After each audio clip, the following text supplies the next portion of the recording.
کیونکہ صفوں کا سیدھا کرنا نماز کے اقامت میں سے ہے، یعنی نماز کی درستگی اس کے مکمل ہونے کی دلیل ہے کہ صفیں سیدھی ہوں۔ اور اس کا مفہوم کیا ہوا کہ صفوں کو سیدھا نہ کرنا، اس سے نماز نامکمل ہے، اس کا اجر پورا نہیں ہے، اور ممکن ہے کہ بعض اوقات نماز میں بہت بڑا خلل پیدا ہو۔ مثلا 61 میں یہ تو تھا صف کے حوالے سے، صف کو بنانا، صف کو سیدھا کرنا۔ اب صف میں کھڑے ہونے کے حوالے سے کون لوگ کہاں پر کھڑے ہوں، اس میں بھی نبی کریم صلی اللہ علیہ وسلم کی تعلیمات ہیں۔ آپ کا فرمان ہے کہ دین کا علم رکھنے والے اور سمجھدار لوگ امام کے پیچھے پہلی صف میں کھڑے ہونے چاہیے۔ اب میں کہ دین کا علم رکھنے والے اور سمجھدار لوگ، ان کو چاہیے کہ پہلی صف میں امام کے پیچھے کھڑے ہوں۔ اور اس کے بارے میں ابن مسعود کی حدیث ہے، نبی کریم صلی اللہ علیہ وسلم کا فرمان، لِيَلِيَنِي مِنْكُمْ أُولُو الْأَحْلَامِ وَالنُّهَىٰ ثُمَّ الَّذِينَ يَلُونَهُمْ ثَلَاثًا، کہ میرے پیچھے تم میں سے وہ لوگ کھڑے ہوں کہ جو سمجھدار عقل مند لوگ ہیں، اور اس کے بعد اس کے پیچھے دوسرے لوگ۔ آپ نے 3 دفعہ یہ فرمایا، یعنی اسی طرح علم اور اپنی مرتبے کے لحاظ سے لوگ، یعنی کہ پہلے آگے، پھر اس کے بعد پیچھے، پھر اس کے بعد پیچھے، اس انداز سے کھڑے ہوں۔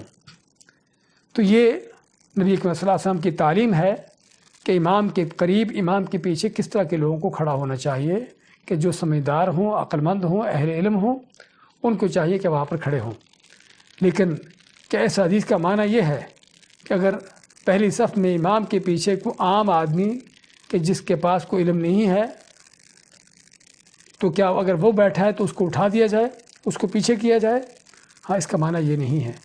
اس کا معنی ایک طرف تو نبی کریم صلی اللہ علیہ وسلم نے ترغیب دلائی ہے ایسے لوگوں کو جو اہل علم ہیں یا عقل مند اور اچھی عقل سوچ رکھنے والے ہیں، ان کو ترغیب دلائی ہے کہ وہ مسجد میں جلدی پہنچیں اور امام کے پیچھے کھڑے ہونے کی کوشش کریں، بغیر کسی کو وہاں سے ہٹائے، بغیر کسی کو وہاں سے روکے۔ یہ معنی یہ نہیں کہ وہاں سے لوگ جو کھڑے ہیں ان کو روک کر، ان کو ہٹا کر خود کھڑے ہو۔ ایسا کرنا زیادتی ہے، ظلم ہے، اور اللہ کے ہاں گناہ ہے۔ لیکن یہ ہے کہ آدمی جلدی پہنچے مسجد میں اور کوشش ہو کہ امام کے پیچھے کھڑا ہو۔ یہاں پر سوال یہ ہے کہ ایسے لوگوں کو امام کے پیچھے کھڑے ہونے کی ترغیب کیوں دی گئی، اس کا حکم کیوں دیا گیا؟ اس کی وجہ کیا ہے کہ امام بعض اوقات غلطی کر سکتا ہے، نماز میں بھول سکتا ہے، تلاوت کرتے اس کو غلطی ہو سکتی ہے، تو اس کے اگر پیچھے اس طرح کے اہل علم کھڑے ہوں گے، سمجھدار لوگ ہوں گے، تو امام کی غلطی پر اس کو تنبیہ کریں گے اور اس کو صحیح بات بتا دیں گے۔ اور اگر ایسا نہیں ہے تو ممکن ہے کہ پیچھے ایسے لوگ کھڑے ہوں کہ جن کو کچھ پتہ نہیں کہ ہم کیا کریں، امام غلطی کر رہا ہے تو ہمیں کیا کرنا چاہیے۔ اسی طرح بعض اوقات امام کا وضو ٹوٹ جاتا ہے یا اس کو کسی وجہ سے نماز چھوڑنا پڑتی ہے، تو اور امام کے پیچھے قریب اس کے ایسے لوگ کھڑے ہوں کہ جو امام کا وضو ٹوٹنے کی وجہ سے یا امام کا نماز چھوڑنے کی وجہ سے نماز کو مکمل کروا سکتے ہوں، تو بہتر ہے تاکہ اس طرح کے لوگ قریب ہوں، دور نہ ہوں۔ تو یہ وجہ ہے کہ جس وجہ سے آپ نے اس طرح کے لوگوں کو، اہل علم کو، سمجھدار لوگوں کو امام کے پیچھے اور امام کے قریب کھڑے ہونے کا حکم دیا۔ مثلا 62 میں پہلی صف کی فضیلت، سیدنا ابو ہریرہ رضی اللہ تعالیٰ عنہ روایت کرتے ہیں کہ رسول کریم صلی اللہ علیہ وسلم نے فرمایا، لو يعلم الناس ما في النداء والصف الأول ثم لم يجدوا إلا أن يستهموا عليه لاستهموا، اگر لوگوں کو پتہ چل جائے کہ اذان کہنے میں اور پہلی صف میں شریک ہونے میں کتنا اجر ہے، تو اگرچہ ان کو اس کام کے لیے قرآن اندازی ہی کرنا پڑے تو وہ قرآن اندازی کر کے ہی پہلی صف میں آنے کی کوشش کریں اور اذان کہنے کی کوشش کریں۔ وَلَوْ يَعْلَمُونَ مَا فِي التَّهْجِيرِ لَاسْتَبَقُوا إِلَيْهِ، پھر آپ فرماتے ہیں کہ اگر لوگوں کو پتہ چل جائے کہ عشاء، یعنی کہ لوگوں کو پتہ چل جائے کہ سبقت لے جانے میں، نماز میں پہلے جانے میں کتنا اجر ہے، تو تب بھی وہ ایک دوسرے سے آگے بڑھنے کی کوشش کریں۔ پھر آپ تیسری چیز فرماتے ہیں کہ اگر لوگوں کو پتہ چل جائے کہ عشاء اور صبح کی نمازوں میں کیا فضیلت ہے، تو تب بھی وہ مسجد میں ضرور پہنچیں، چاہے ان کو گھٹنوں کے بل کیوں نہ پہنچنا پڑے۔ تو اس حدیث میں سب سے پہلا جملہ کیا ہے؟ وہ پہلی صف اور اذان کے حوالے سے، اس کی اس قدر فضیلت ہے، اتنا اجر ہے کہ اگر لوگوں کو پتہ چل جائے تو اس میں قرآن اندازی کر کے ہی یہ کام کریں اذان تو کوئی ایک آدمی کہے گا، ظاہری بات ہے سارے تو نہیں کہہ سکتے، تو اس میں قرآن اندازی کی ضرورت پڑ سکتی ہے، پڑے گی۔ اور اس طرح پہلی صف بھی بعض اوقات سبھی لوگوں کے لیے پہلی صف میں کھڑا ہونا ممکن نہیں ہوتا، تو اگر جگہ نہ ہو تو قرآن اندازی کر کے ہی اگر کوئی پہلی صف کو حاصل کرنے کی کوشش کرے تو اس کو کرنا چاہیے، جس سے معلوم ہوا کہ پہلی صف میں شریک ہونا اس کا کیا اجر اور کیا فضیلت ہے۔ اور بلکہ پہلی صف سے پیچھے رہنا انسان کے پیچھے رہنے کی دلیل ہے، اور دین اور ان چیزوں کے اندر اس کی بے رغبتی کی یا اس میں کمزوری کی اور توجہ نہ ہونے کی دلیل ہے۔ نبی اکرم صلی اللہ علیہ وسلم کا فرمان ہے، لا یزال قوم یتأخرون حتی یؤخرهم اللہ عنده، کہ بعض ایسے لوگ ہیں جو پیچھے رہتے ہیں اور پیچھے ہوتے رہتے ہیں، تو اللہ کہ جب وہ پیچھے رہتے ہیں تو اللہ پھر ان کو پیچھے ہی کر دیتا ہے۔ تو اس لیے انسان کو چاہیے کہ پہلی صف میں شریک ہونے کی کوشش کرے، تاکہ اس کا اجر و ثواب بھی اس کو حاصل ہو اور اللہ کے ہاں اس کا مرتبہ مقام بھی اس کو مل جائے۔ مسئلہ نمبر 63 میں پہلی صف مکمل کرنے کے بعد دوسری میں کھڑا ہونا چاہیے، یعنی اگر صفیں ایک سے زیادہ ہیں تو سب سے پہلے اگلی صف کو مکمل کیا جائے، اگلی صف مکمل ہونے کے بعد پچھلی صف میں کھڑا ہوا جائے۔ اگرچہ نماز ہو بھی رہی ہو، جماعت شروع بھی ہو چکی ہو، لیکن آپ دیکھتے ہیں کہ اگلی صف میں جگہ ہے تو آپ کو چاہیے کہ اگلی صف میں جا کر شریک ہوں۔ اسی میں سید انس بن مالک کی حدیث فرماتے ہیں کہ رسول اکرم صلی اللہ علیہ وسلم نے فرمایا، اتم الصف المقدم ثم الذي يليه فما كان من نقص فليكن في الصف المؤخر۔ ابو داؤد کی صحیح حدیث میں آپ فرماتے ہیں کہ سب سے پہلے اگلی صف کو مکمل کرو، اس کے بعد جو اس کے پیچھے والی ہے، اور اگر کسی صف میں کمی ہے تو آخری صف میں ہونی چاہیے۔ یعنی اگر لوگ اتنے ہیں کہ آخری صف مکمل نہیں ہو پائی تو آخری صف میں ہی کمی ہو، اس سے پہلے کسی صف میں کمی نہیں ہونا چاہیے، صفوں کو ہر لحاظ سے مکمل کرنا چاہیے۔ یعنی اس میں اگر آدمی آتا ہے نماز کے دوران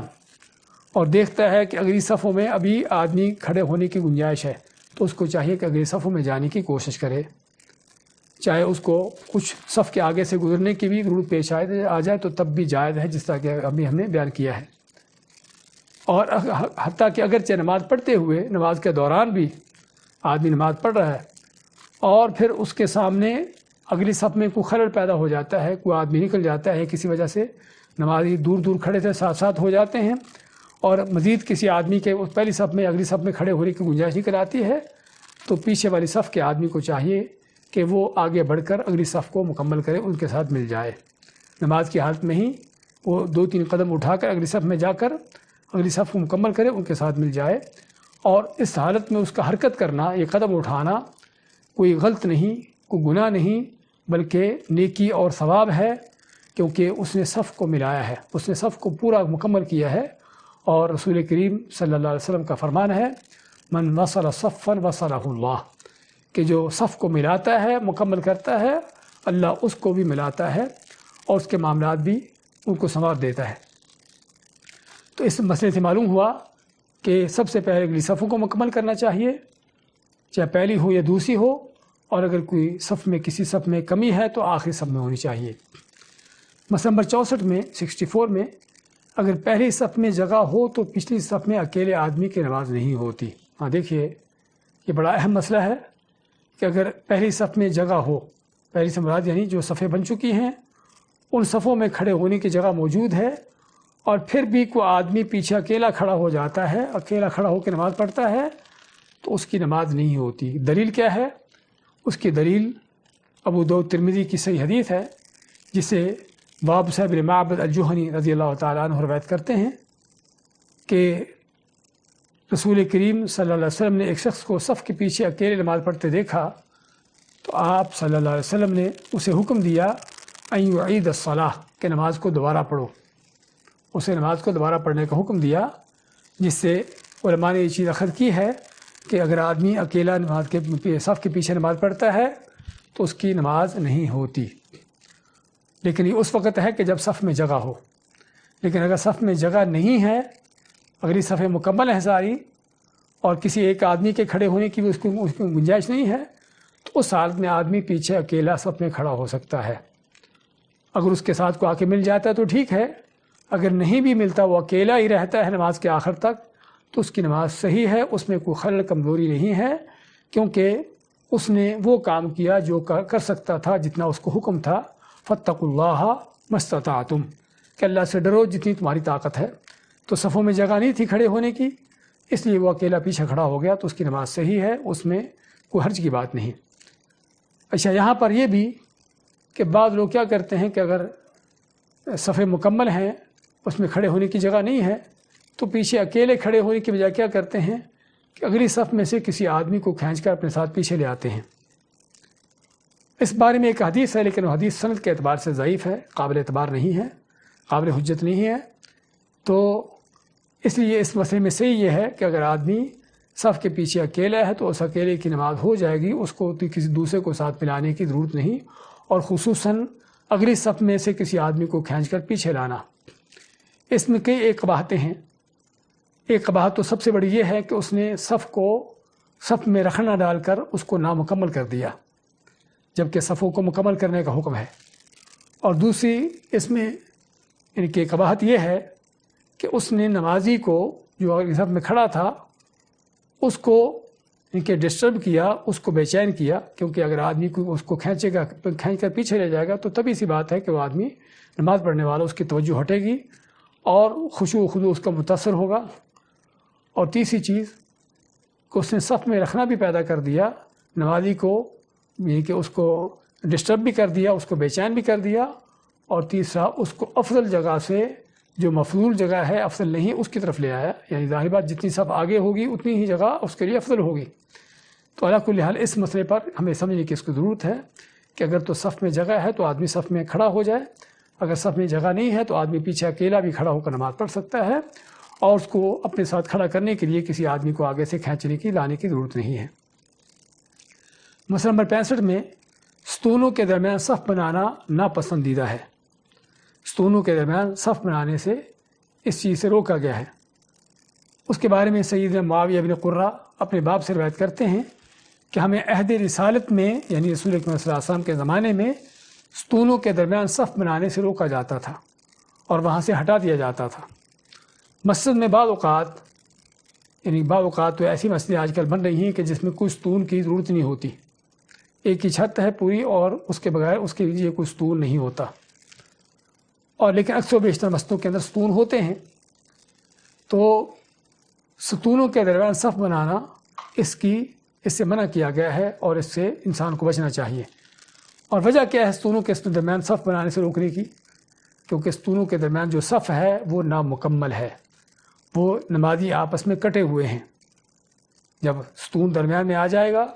تو ایک نمازی دوسرے نمازی کے ساتھ مل کر کھڑا نہیں ہوگا، صف یہاں سے کٹی ہوئی ہے۔ اور یہاں سے ہمیں اندازہ ہوتا ہے کہ اگر ستون کے آ جانے سے صف کٹ جاتی ہے اور پھر اسے روکا جاتا ہے کہ ستونوں کے درمیان کھڑے نہ ہو، تو چہ جائے کہ آدمی بغیر ستون کے ہی خلل پیدا کر کے اپنے درمیان میں خالی جگہ چھوڑ کر کھڑا ہو، تو کوئی شک نہیں کہ بالکل نماز کے مقاصد کے ایک منافی چیز ہے۔ مسئلہ نمبر 66 میں 2 آدمیوں کی جماعت میں مقتدی کو امام کے دائیں جانب کھڑا ہونا چاہیے،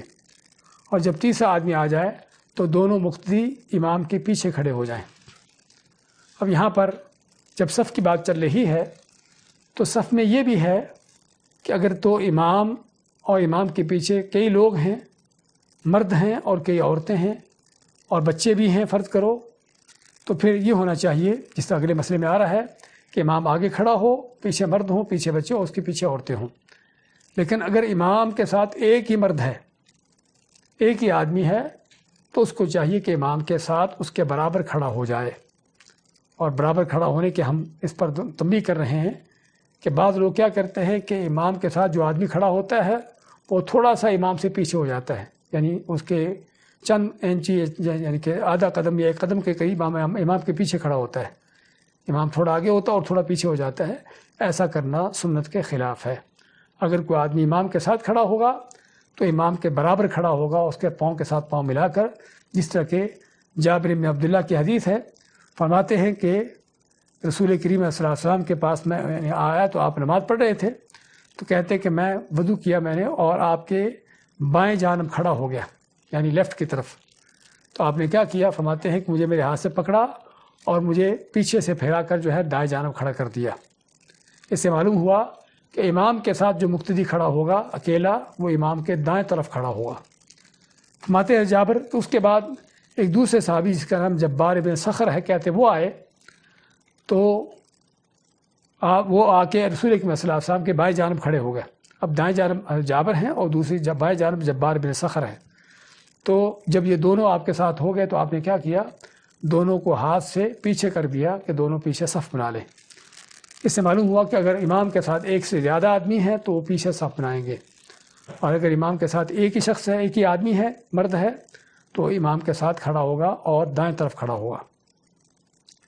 مسئلہ 67 میں اگر مرد، بچے اور عورتیں ہوں، یعنی تینوں ہی ہیں، مرد بھی ہیں، بچے بھی ہیں، عورتیں بھی ہیں، تو امام کے پیچھے مرد، پھر بچے اور آخر میں عورتوں کی صف ہونی چاہیے۔ یعنی ایک سے زیادہ مرد ہیں اور بچے بھی ہیں اور عورتیں ہیں، پھر سنت یہ ہے کہ امام آگے ہو، اس کے پیچھے جو بالغ بڑی عمر کے مرد ہیں وہ کھڑے ہوں، اور ان کے پیچھے بچوں کی صف ہو، اور سب سے آخر میں عورتوں کی صف ہو۔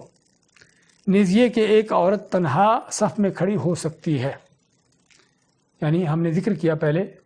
کہ اگر اگلی صفوں میں جگہ ہے تو آدمی اگر پیچھے اکیلا نماز پڑھتا ہے تو اس کی نماز نہیں ہوتی، لیکن یہ حکم صرف مردوں کے حوالے سے ہے۔ عورت جو ہے اگر اکیلی بھی ہے تو اس کو مردوں کے ساتھ کھڑا نہیں ہونا، بلکہ مردوں کے پیچھے کھڑی ہوگی۔ اور یہاں پر اس بات کو سمجھنے کی ضرورت ہے کہ عورت چاہے کوئی بھی کیوں نہ ہو، ماں ہو، بیٹی ہو، بیوی ہو، بہن ہو، کوئی بھی کیوں نہ ہو، مرد کے ساتھ صف میں کھڑے ہونے کی اجازت نہیں ہے۔ اور اس کی دلیل کیا ہے؟ اس کی دلیل سید انس بن مالک کی حدیث ہے، فرماتے ہیں صلیت انا ویتیم فی بیتنا خلف النبی صلی اللہ علیہ وسلم و ام سلیم رضی اللہ عنہا خلفنا۔ کہتے ہیں انس کے نبی صلی اللہ علیہ وسلم ان کے گھر میں آئے اور آپ نے گھر میں آ کے ان کے ہاں نماز پڑھی جماعت کی شکل میں، تو کہتے ہیں حضرت انس کہ میں اور گھر میں ایک یتیم بچہ تھا، تو کہتے ہیں کہ ہم دونوں نبی صلی اللہ علیہ وسلم کے پیچھے کھڑے ہو گئے، اور انس کی والدہ جس کا نام ام سلیم ہے فرماتے ہیں کہ وہ ہمارے پیچھے کھڑی تھی، یعنی نبی صلی اللہ علیہ وسلم آگے امام کے طور پر ہیں، آپ کے پیچھے انس اور وہ یتیم بچہ ہے، اور ان دونوں کے پیچھے انس کی ماں ہے، ان کی والدہ ہے، جسے پتہ چلا کہ اگر کسی جگہ پر مرد ہو، بچے ہوں، یعنی بالغ بڑے مرد ہوں بڑی عمر کے، اور بچے اور عورتیں ہوں، تو ان کی صفوں کی ترتیب اس طرح سے ہے۔ اور یہ وہ چیز ہے جس کی آج کل ہمیں کافی ضرورت پیش آ رہی ہے لوگوں کو اس مسئلے کی، تو لوگوں کو یہ مسئلہ بتانا چاہیے کہ اگر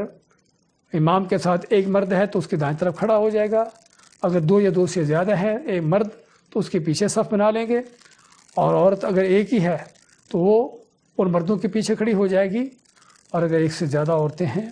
تو وہ سب سے پیچھے آخر میں مردوں کے پیچھے صف بنا کے کھڑی ہو جائیں گی۔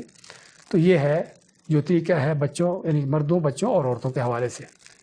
مسئلہ 68 میں 68 نمبر میں عورت مردوں کے ساتھ صف نہیں بنا سکتی، اور جو ہے کسی حالت میں بھی مردوں کے ساتھ صف میں کھڑی نہیں ہوگی۔ سیدنا عبداللہ بن عباس رضی اللہ تعالیٰ عنہ سے روایت ہے کہ میں نے نبی کریم صلی اللہ علیہ وسلم کے ساتھ نماز پڑھی تو عائشہ رضی اللہ تعالیٰ عنہ نے ہمارے پیچھے نماز ادا کی، جبکہ میں نبی کریم صلی اللہ علیہ وسلم کے پہلو میں کھڑا ہو کر آپ کے ساتھ نماز پڑھتا رہا۔ تو یہاں پر بھی کون ہیں؟ دو مرد ہیں اور ایک عورت ہے، نبی کریم صلی اللہ علیہ وسلم ہیں اور آپ کے ساتھ ابن عباس ہیں۔ تو فرماتے ہیں ابن عباس کہ میں آپ کے ساتھ کھڑا ہو گیا اور گھر میں حضرت عائشہ رضی اللہ تعالیٰ عنہ تھی تو وہ ہمارے پیچھے کھڑی ہو گئی۔ تو اس سے معلوم کیا ہوا کہ عورت چاہے اکیلی بھی کیوں نہ ہو اس کی نماز اکیلی کی ہو جائے گی، اور پھر دوسرا یہ بھی کہ عورت جو ہے مردوں کے ساتھ صف نہیں بنائے گی۔ اور اگر عورت مرد کے ساتھ کھڑی ہو جاتی ہے، چاہے خامد ہو یا بھائی بیٹا ہو، عورت جو ہے مرد کے ساتھ صف میں کھڑی ہو جاتی ہے تو پھر کیا حکم ہے؟ اس بارے میں جمہور علماء کا قول ہے کہ عورت کا مردوں کے ساتھ صف میں کھڑے ہونا مکروہ چیز ہے، ایک ناپسندیدہ چیز ہے، غلط عمل ہے، لیکن اس سے نماز باطل نہیں ہوگی۔ جبکہ امام ابو حنیفہ رحمۃ اللہ علیہ ان کا فتویٰ ہے کہ اگر عورت مردوں کے ساتھ کھڑی ہو جاتی، چاہے مرد اس کا خاوند بھی کیوں نہ ہو، تو مرد کی نماز باطل ہو جائے گی، کہ مرد کی نماز یہاں پر باطل ہو جائے گی۔ تو اس لیے عورتوں کو کسی حال میں بھی مردوں کے ساتھ صف میں کھڑے ہونے کی اجازت نہیں ہے، چاہے وہ ماں ہو، بہن ہو، بیٹی، بیوی، کوئی کیسی بھی کیوں نہ ہو، تو عورت جو ہے وہ ہمیشہ مردوں کے پیچھے کھڑی ہوگی۔ تو یہ تھے چند جو صف کے حوالے سے مسائل تھے۔ اس کے بعد ہمارے پاس جماعت کے مسائل ہیں، اللہ کی توفیق سے انشاءاللہ اس کو اگلے درس میں لیں گے۔ تو اللہ تعالی ہم کو دین کی سمجھ عطا فرمائے اور کتاب و سنت کے مطابق دین کو سیکھ کر اس پر عمل پیرا ہونے کی توفیق دے۔ بارک اللہ فیکم وجزاکم اللہ خیر وصلی اللہ وسلم علی نبینا محمد۔